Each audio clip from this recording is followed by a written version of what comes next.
Usually, when we try to understand reality or, the universe or the divine, we tend to rely really heavily on concepts. Oh, absolutely. We use like math or physics or theology. Right, exactly. It's a bit like standing in a brightly lit, safe classroom, and you're just looking at the mathematical equations for a black hole written out on a chalkboard. Yeah, you can look at the variables. You see the mass, the gravitational constant, the speed of light, all of that. And you watch how they interact on that flat, two-dimensional surface. And, I mean, intellectually, it makes perfect, pristine sense. It makes sense because, well, because it's safe. It's entirely contained within the boundaries of human logic, you know? Yeah, bounded by the edges of the chalkboard. Exactly. You can look at the math, you can understand the mechanics of the event horizon, and then, whenever you start to feel even a little bit overwhelmed, you can simply turn your back. Right, just walk out of the classroom and go get a cup of coffee. Exactly. Because you are just an observer. You're safely separated from the actual phenomenon that you're studying. It is a completely conceptual relationship. But then I want you to imagine a totally different scenario.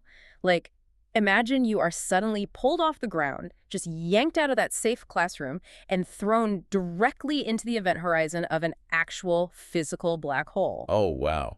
Yeah, that changes things. Right. The math isn't just chalk on a board anymore. It's this terrifyingly beautiful, incomprehensible reality that is literally physically tearing apart the fabric of space and time right around you. You're experiencing the spaghettification. Yeah. You're feeling the time dilation. Exactly. You aren't just studying it from a safe distance anymore. You're completely consumed by it. And that is the ultimate transition in human consciousness, moving from simply knowing about a thing to being completely, inescapably overwhelmed by the direct experience of it. It shatters everything, right? It does. It shatters every frame of reference you previously held. I mean, your intellect, your ego, your entire sense of self, they just break down when confronted with the unfiltered infinite. And that profound, honestly terrifying transition is exactly what we are exploring today. So welcome to the deep dive. It's going to be an intense one today. It really is. We are looking at this awe-inspiring moment from an ancient text that describes, really, the absolute climax of devotion and vision. It's a moment where a human being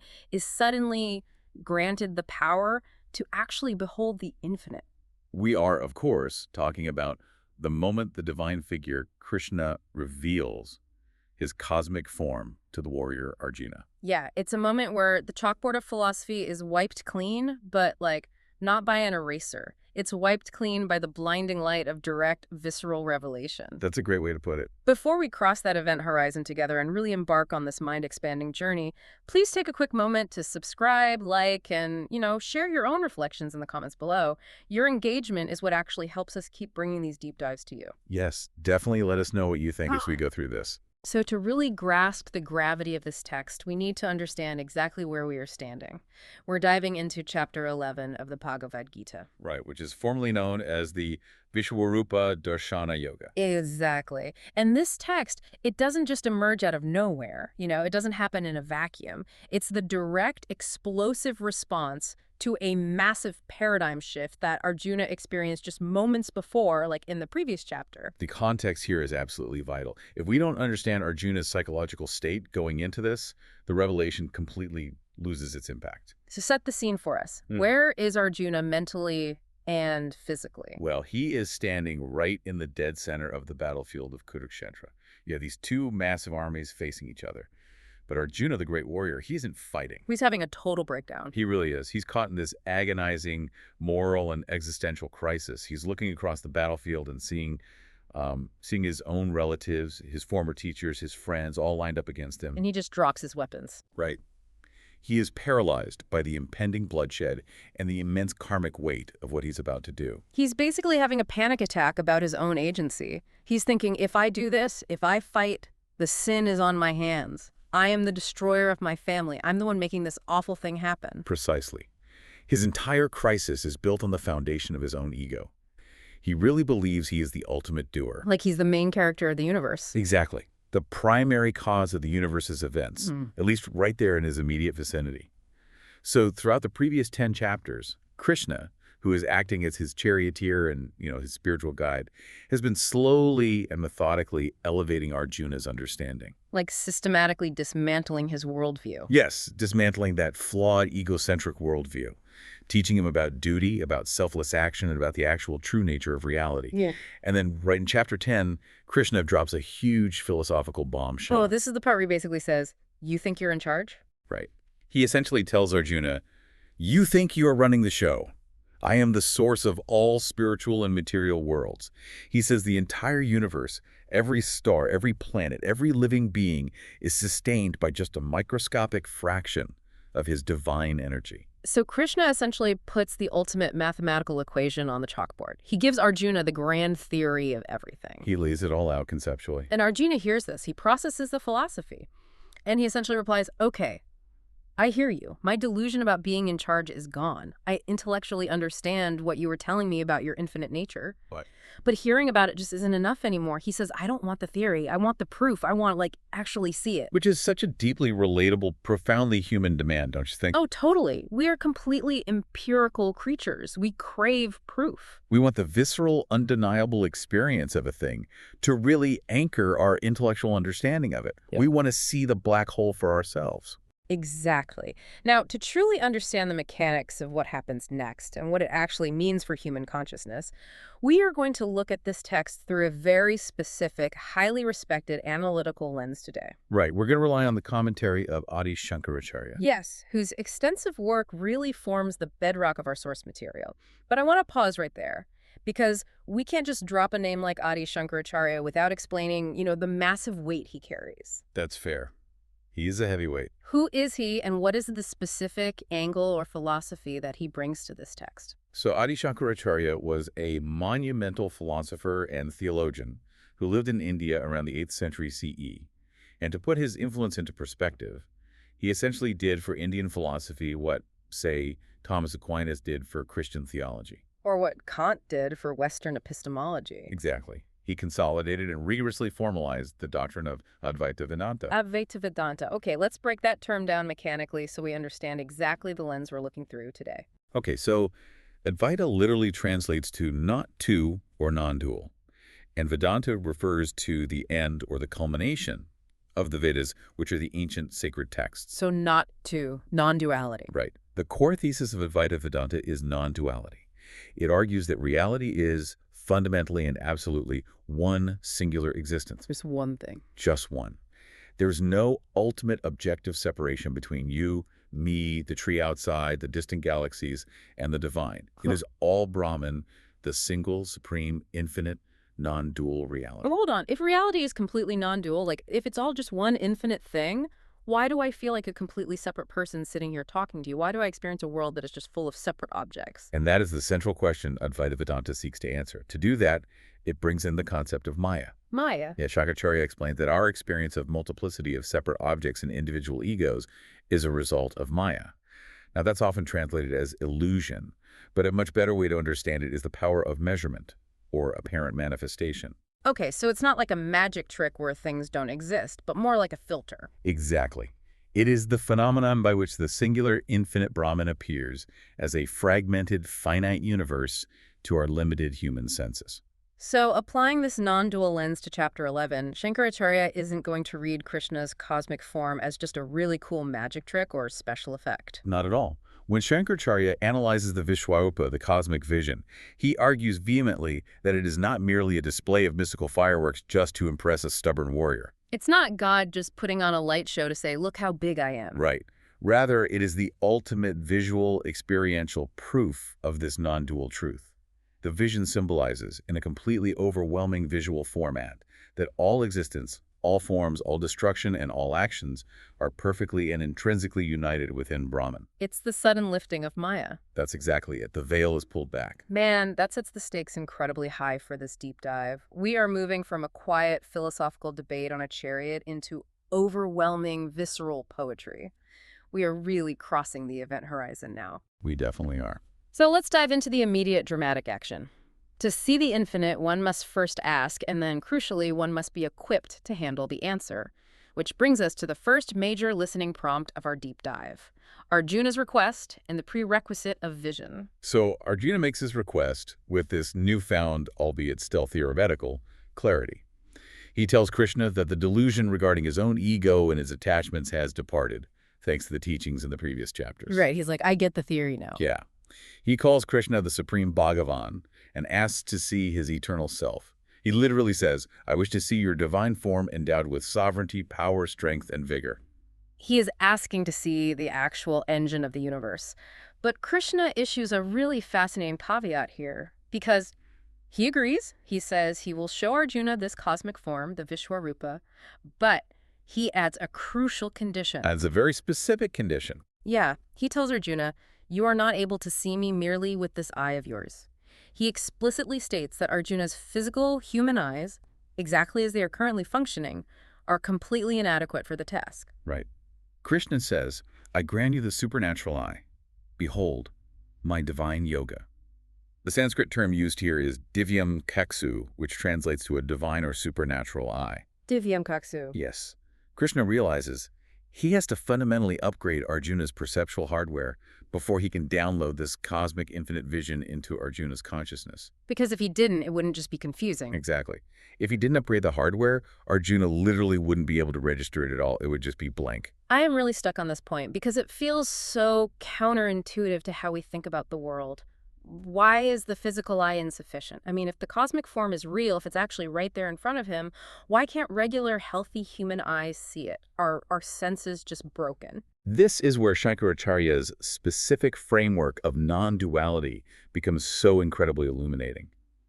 He points out that human physical senses, our eyes, our ears, our tactile nerves, are fundamentally and structurally bound by duality. Meaning they only work if there are two separate things. Yes.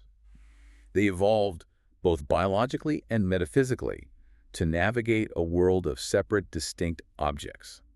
I mean, think about how an eye actually works mechanically. Okay. Your eye is essentially a contrast engine. It is designed to detect the boundaries where one thing ends and another begins. It detects light bouncing off an object and shadows falling behind it. So that interplay of light and shadow is what lets my brain draw a line around an object. Exactly. It lets your brain draw that line and say, that is a tree, and it is separate from the sky behind it.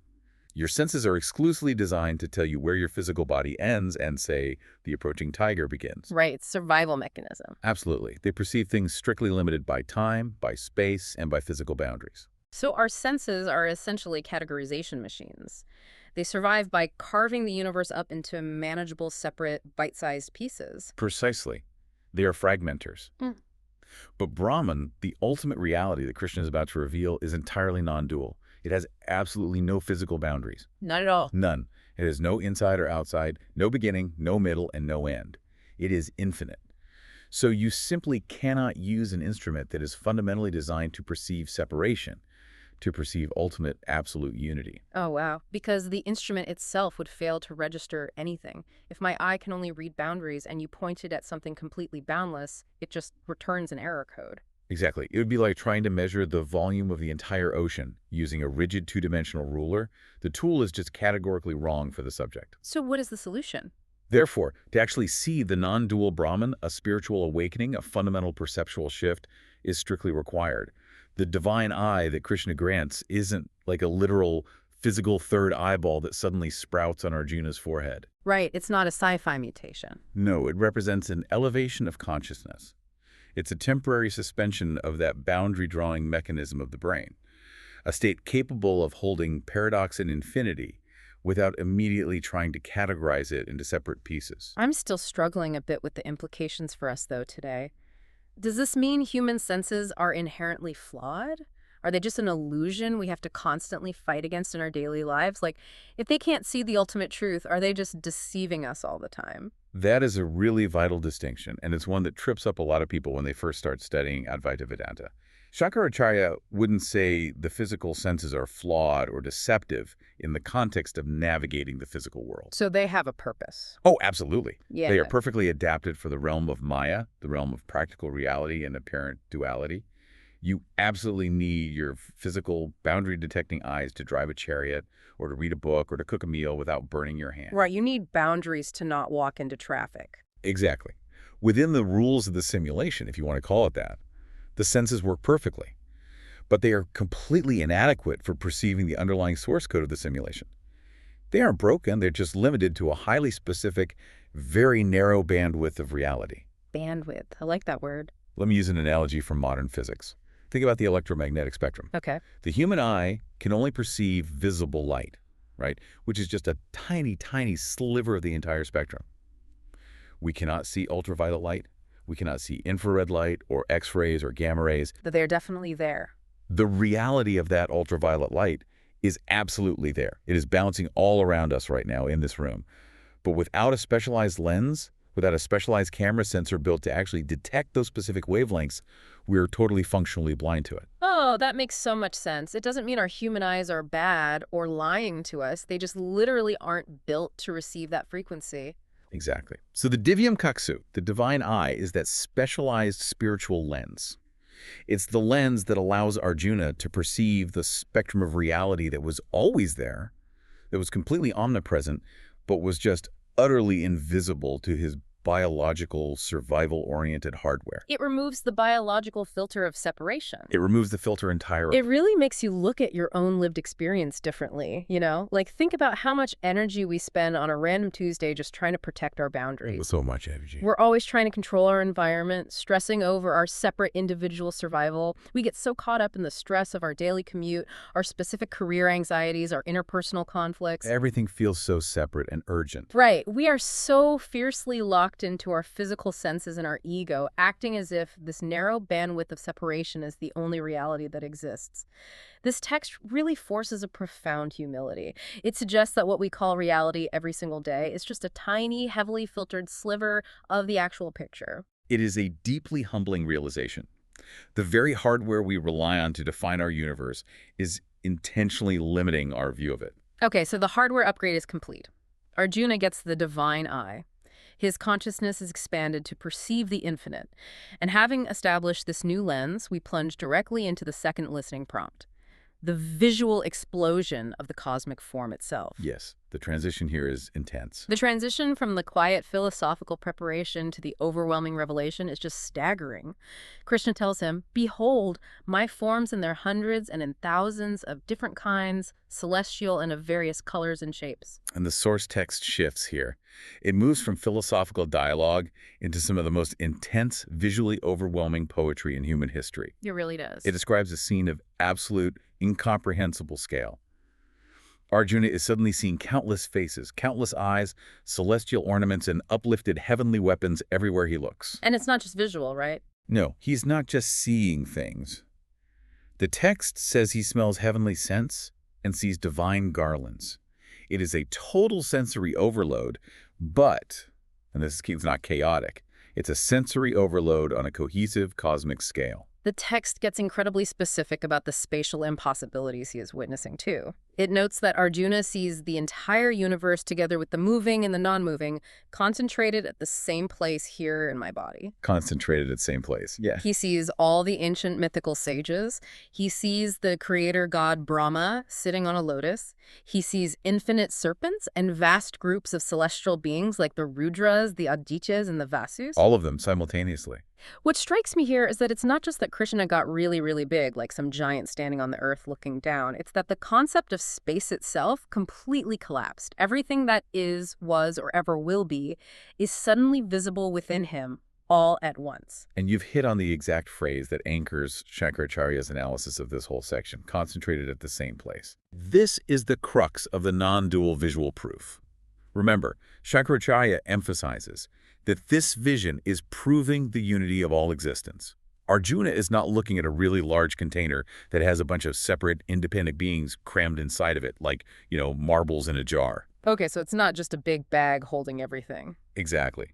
He is seeing that these diverse entities, the gods, the humans, the planets, the weapons, they are not separate at all. The boundaries between them have completely vanished. They are all intrinsically connected, continuous expressions of the one supreme reality. The illusion of distance and separation has been fundamentally revoked. I am trying to wrap my head around what that would actually look like, To see everything concentrated in one place without separation, it's so hard to visualize. Let's try to scale it up using an analogy. Yeah. Imagine you have a tiny drop of pond water on a glass slide. Okay, a drop of water. To the naked eye, it just looks like a single uniform droplet of water. It looks like one simple thing. But then you slide it under a powerful electron microscope. Suddenly, you look through the lens, and that single drop explodes into an incredibly complex, chaotic universe. You see thousands of microorganisms, paramecium, amoebas, predatory bacteria, all interacting, hunting, moving, living, and dying. That's a whole world in there. You realize that the one drop contains multitudes. Now take that conceptual shock, the realization that the singular contains the infinite, and scale it up to the size of the entire cosmos. That is mind-blowing. Arjuna is looking at Krishna, who previously looked like a single human chariot driver, and suddenly the microscope of the divine eye reveals that the entire universe, every galaxy and atom, is teeming and swirling within him. But not as separate things. Right, not as separate things, but as the living substance of his very being. Everything is happening everywhere, all at once, inside this one unified form. It is a beautiful, if, completely dizzying concept. And it's fascinating how this ancient poetic vision aligns so closely with modern scientific understandings of the universe. It really does. Like, in cosmology, we talk about the initial singularity of the Big Bang, right? The scientifically accepted idea that all matter, all energy, all space, and all time itself sprang from a single, infinitely dense, unified point. Everything in the universe was once literally concentrated in the exact same place. The exact same place. And even now, long after the expansion, quantum physics suggests this deep underlying interconnectedness of all things. We see quantum entanglement, where particles can be linked and affect each other instantaneously across vast cosmic distances. Defying our traditional understanding of separate space and time. Exactly. The Vishwarupa feels like a poetic, spiritual articulation of that exact scientific reality. Everything is fundamentally unified. It is a profound parallel. Both the ancient mystic and the modern physicist arrive at the exact same conclusion, that our daily experience of separate, disconnected objects is, at some level, an illusion masking a much deeper unity. But to understand the sheer visceral impact of this on Arjuna, we have to look at the visual intensity the text uses to describe it. It gives us a very famous, terrifying comparative metric for the radiance of this cosmic form. The text says, "Should the effulgence of 1,000 suns blaze forth simultaneously in the sky, that might be similar to the radiance of that exalted one." 1,000 suns. That is an image that has literally echoed through history. It was famously quoted by J. Robert Oppenheimer when he witnessed the first atomic bomb detonation at the Trinity test. He saw the blinding flash of the nuclear fireball and immediately thought of this exact verse. Which is terrifying in its own right. It is. It's meant to convey a power and a brilliance that is completely and utterly beyond human capacity to comfortably witness or comprehend. Exactly. But let's dig into the functional physics of that metaphor for a second, because it perfectly illustrates the philosophy of non-duality we've been discussing. Okay, let's break down the 1,000 suns. Think about what 1,000 suns actually means for visual perception. If you have a single sun, like we do in our solar system, you have a single directional source of light. Right, one light source. And when that light hits an object, say a person or a tree, it illuminates one side and casts a shadow on the other side. Right. Shadows are functionally how we perceive depth. They are how we perceive contrast. The interplay of light and shadow is what allows your eye to draw that boundary we talked about earlier. The shadow tells you, here is the edge of the object, and here is the empty space behind it. Yes. Shadows create the visual illusion of separate shapes. But imagine a world where 1,000 suns are blazing simultaneously, covering every possible inch of the sky, from every conceivable angle. Light from everywhere. In a world illuminated evenly from infinite directions, there are zero shadows. Wait, hold on. If there are no shadows, then there is no contrast. Exactly. And if there is no contrast, my eye literally cannot define where one object ends and another begins. Exactly. Without shadows, the visual definition of separate objects completely disappears. It all washes out into a single blinding unity. That is incredible. I never thought about it mechanically like that. In the light of 1,000 suns, there are no dark corners for the individual ego to lurk in. There are no separate defined shapes because the mechanism of contrast is just gone. It is just one blinding, unified reality. The light doesn't just illuminate the universe. The intensity of the light actually obliterates the visual boundaries of the individual self. Yeah. It forces unity through absolute illumination. Wow. But that obliteration of boundaries, that stripping away of the comfortable illusions of separation, it brings us to a very difficult, deeply unsettling realization for Arjuna, doesn't it? It does. It takes a dark turn. Because the vision of ultimate unity isn't just a beautiful, luminous kaleidoscope of light and peace. It is absolute. It is uncompromising. And frankly, it is viscerally terrifying. Very terrifying. We are shifting now to the realization that God, or Brahman, encompasses absolutely everything. We move from the awe of infinite beautiful creation to the visceral terror of infinite unstoppable destruction. And this is a really tough pill for modern sensibilities to swallow. Oh, definitely. In a lot of popular spirituality today, we like our divinity to be exclusively benevolent. We want the divine to be all light, love, healing, and peace. Just the good stuff. Right, but Arjuna looks closer at this infinite form, and his awe completely metastasizes into terror. He notices that the cosmic form isn't just full of serene faces and lotus flowers. Far from it. He sees infinite bellies, and most frighteningly, he sees many blazing mouths filled with fearful, terrible teeth. The source text is unflinching here. It does not shy away from the horror of the infinite at all. We must remember the context. Arjuna is standing on a battlefield. Right, a literal war zone. He's looking at the reality of existence, and existence inherently involves death. In this vision, he looks into those blazing mouths, and he sees the very men he is supposed to fight. His family. Yes. He sees the great warriors Bhishma, his revered grandfather figure, Drona, his beloved teacher, Karna, his fierce rival, and all the sons of Dhritarashtra. He sees all these great men, his friends, his teachers, his enemies, rushing headlong into these blazing, terrifying mouths. The description is actually quite brutal. Arjuna cries out in horror, saying he sees some of these warriors caught and crushed between the terrible teeth, their heads pulverized. It's a vision of absolute, indiscriminate carnage. It's shocking for him to see. And the text provides this incredibly evocative analogy to explain the movement of these warriors. It compares their fatal, inevitable rush into the mouths of destruction to numerous currents of the waters of rivers rush towards the sea. That river analogy is paramount. It implies a relentless, completely unstoppable momentum. A river cannot negotiate with gravity. Right, it just flows. A river cannot choose to suddenly stop flowing and not enter the ocean. It is pulled by the fundamental forces of nature. By using this analogy, the text is showing Arjuna the inevitable, inescapable flow of mortality. It's not personal. Exactly. The warriors aren't being murdered out of malice. They are simply returning to the source, pulled by the gravity of cosmic time. And terrified by this realization of absolute destruction, Arjuna asks this immense, frightening, tooth-filled entity, "Who are you?" And Krishna's reply is chilling, but profound. He doesn't say, "I am your loving friend." No, he says, "I am the world-destroying time, grown in stature, and now engaged in annihilating the creatures." He is Kala, time. And time consumes everything eventually. Mountains, empires, stars, and human beings.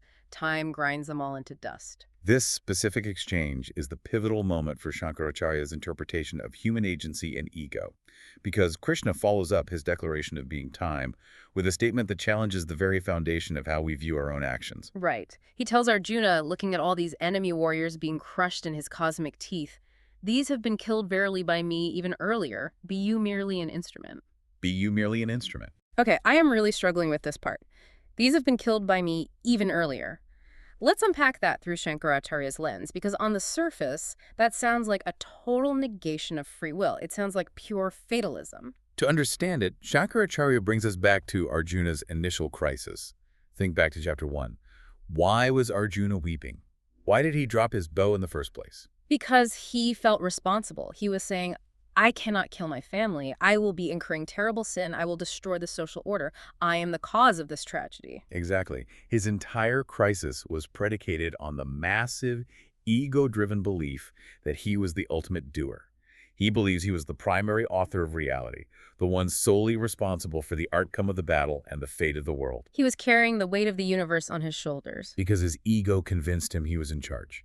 So his ego was actually masquerading as moral anxiety. Precisely. That's a great way to put it. But this cosmic vision reveals the true destiny and cosmic order of Brahman. The results, the inevitable earthly deaths of these warriors are already woven into the fabric of time. From the perspective of the infinite. Yes, from the perspective of the absolute, which exists outside of linear human time, their earthly demise is already an accomplished fact within the grand, eternal cycle of creation and dissolution. So Krishna is showing Arjuna that his paralyzing anxiety is based on a false premise. Arjuna is not the ultimate author of these events. The universe does not hinge on his individual ego. Right. He is not the one writing the script. Okay, I have to push back here because this is where my modern mind really revolts. If the outcome is already decided by cosmic time, if these people are, from the perspective of the infinite, already killed, and Arjuna is told to just be merely an instrument, doesn't that just breed absolute fatalism? That is the big question. Where is the motivation to do anything? Why shouldn't Arjuna just sit down on the chariot, refuse to pick up his bow, and say, well, if time is going to kill him anyway, I'll just wait here. What's the point of my effort? If my choices don't actually dictate the ultimate outcome, it feels like I'm just a puppet. And that is the most common and arguably the most important philosophical question raised by the entire Bhagavad Gita. It is the absolute core paradox of determinism and duty. So how does the text resolve it? It is crucial to understand that Krishna is not telling Arjuna to do nothing. In the very next breath, Krishna explicitly commands him to act. He says, therefore you rise up and gain fame, and defeating the enemies, enjoy a prosperous kingdom. So he still tells him to fight? Yes. The paradox that Advaita Vedanta asks us to hold is that the individual must act, but must act without the ego attachment of believing they are the ultimate cause or that they can dictate the final outcome. That's a tough balance to strike. It is. Let me offer an analogy to help bridge this gap between cosmic determinism and individual action. Think about the nature of a musical instrument, let's say a beautifully crafted violin in the hands of a master composer. Okay, a violin and a composer. The composer has already written the symphony. The notes are set, the tempo is decided, the grand climax of the music is already formalized on the sheet music. The song is basically done. From the perspective of the composer, the symphony is a completed reality. Now, the violin cannot write the music. The violin cannot change the ending of the symphony. Right. But, and this is the crucial part, the symphony cannot be heard in the physical world without the violin. The instrument must still physically vibrate. The strings must experience friction. The wood must resonate. Oh, I see. The violin still has to do the physical work of making the sound. Exactly. The choice for the violin isn't whether the symphony will ultimately exist in the mind of the composer. The choice is whether it will be a willing, tuned, resonant instrument that allows the music to flow through it beautifully, or whether it will be a resistant, out-of-tune instrument that creates dissonance. So Arjuna is the violin. Arjuna is the violin. Cosmic time is the composer. The outcome of the war is the symphony. Arjuna cannot change the ultimate cosmic destiny of these souls, but he is required to play his part in the physical manifestation of that destiny. His agency is in the how. Exactly. His agency lies in how he acts with surrender and tuning to the divine will, or with resistant, ego-driven dissonance. That reframes it completely. So applying that to our own lives, knowing that the universe has a master plan, or that ultimate reality is beyond our control, it doesn't rob us of our agency to act in the present moment. No, it enhances it. It just robs us of the crushing, paralyzing anxiety over the outcome. We do the work, we play the notes as best we can, but we surrender the final sound of the symphony to the universe. Exactly. Shankaracharya would argue that true freedom isn't the ability to dictate the future, which is an illusion anyway, right? It's a trick of Maya. Right.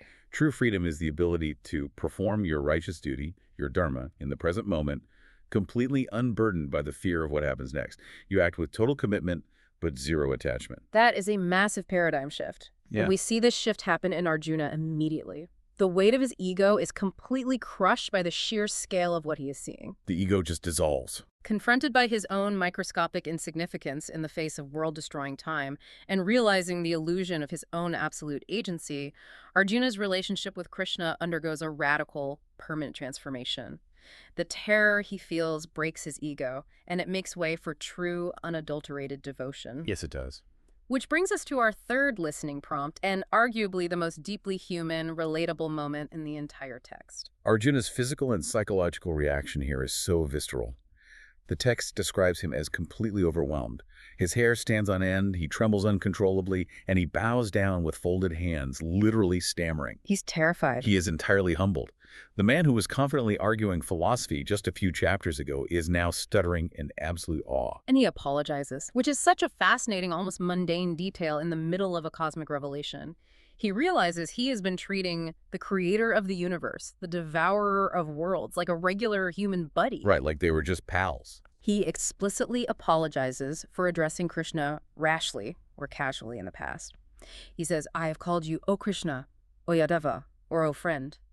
He realizes he did this out of ignorance and misplaced intimacy. It is a profound realization of how incredibly narrow his previous perspective was. He begs for grace and forgiveness. He said, "Forgive me as a father forgives a son, as a friend forgives the faults of a friend, or as a lover forgives the faults of a beloved." It is so relatable, but on an impossible scale. I'm trying to think of a human equivalent. It's not just realizing your quiet coworker is secretly a genius. It's way more profound than that. Let's go back to the microscope analogy from earlier. Imagine you have a favorite crystal drinking glass. You've used it every single day for years. You trust it. You treat it casually. It's just a normal object in your house. Right, it's just a glass. Then one day, someone puts that exact glass under a powerful molecular scanner, and you see that the glass isn't solid. It is made of trillions of swirling hyperactive atoms held together by massive invisible nuclear forces. Oh, wow. You suddenly realize that the only reason this glass isn't exploding with the force of a nuclear bomb in your hand is because of a delicate, incomprehensible balance of cosmic laws. You would never hold that glass the same way again. Never. The casualness would be gone forever, replaced by a deep, trembling respect for the forces containing it. It would be terrifying to even touch it. Exactly. Yeah. That sudden recalibration of respect is what Arjuna is going through. He thought he was sitting next to a human chariot driver, a familiar glass, but the divine eye revealed the swirling, infinite, terrifying forces contained within that form.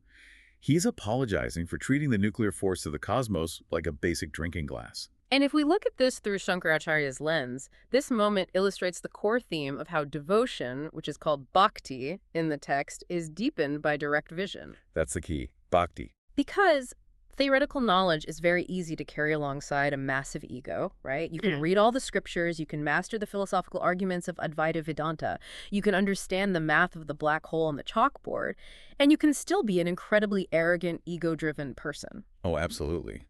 The intellect can easily be co-opted by the ego. In fact, it happens all the time. But an experiential realization of the infinite, actually seeing the thousand blazing suns naturally and inevitably, produces profound humility. It forces it. Yes. You cannot stand in the face of the infinite and maintain the illusion that you are the center of the universe. The shadowless light just burns the ego away entirely. So the vision itself is what creates true devotion. Exactly. Shankaracharya highlights that this apology, this trembling awe, is the exact pivotal moment where the individual Atman, the individual soul or consciousness, truly recognizes its actual position relative to the Supreme Brahman. Let's define Atman quickly, just to be clear. Good idea. In Advaita Vedanta, the Atman is the true self, the innermost consciousness of the individual. Shankaracharya argues that ultimately, Atman and Brahman are one and the same. The soul is not actually separate from God. But Maya makes us think it is. Right. Because of Maya, the individual believes they are separate. Arjuna's apology marks the moment that illusion of separation is shattered. The Atman recognizes its source. It is the absolute death of pride and the birth of total, genuine surrender. But, human biology, human consciousness simply cannot sustain a permanent state of infinite, overwhelming, shadowless cosmic awareness. If Arjuna stayed in this state forever, his brain would just short circuit. It's too much bandwidth. Right. He couldn't fight a battle. He couldn't form a sentence. We have to return to a manageable reality, but hopefully armed with the new truth we've discovered. Which brings us to the final act of this chapter. The return to the serene form and the exclusivity of devotion. Yes, so terrified, awestruck, and trembling, Arjuna essentially begs for the vision to stop. He says, "I have seen what was never seen before, and my mind is trembling with fear." He wants it turned off. He begs Krishna to hide this incomprehensible, thousand-headed cosmic form and return to his familiar, serene, four-armed form, wearing a crown and wielding a mace. He wants the localized, recognizable friend back, even if he now knows that friend contains the infinite. Krishna complies. He is gracious. He withdraws the cosmic projection. He returns to his human-like form, reassuring the terrified warrior and calming his mind.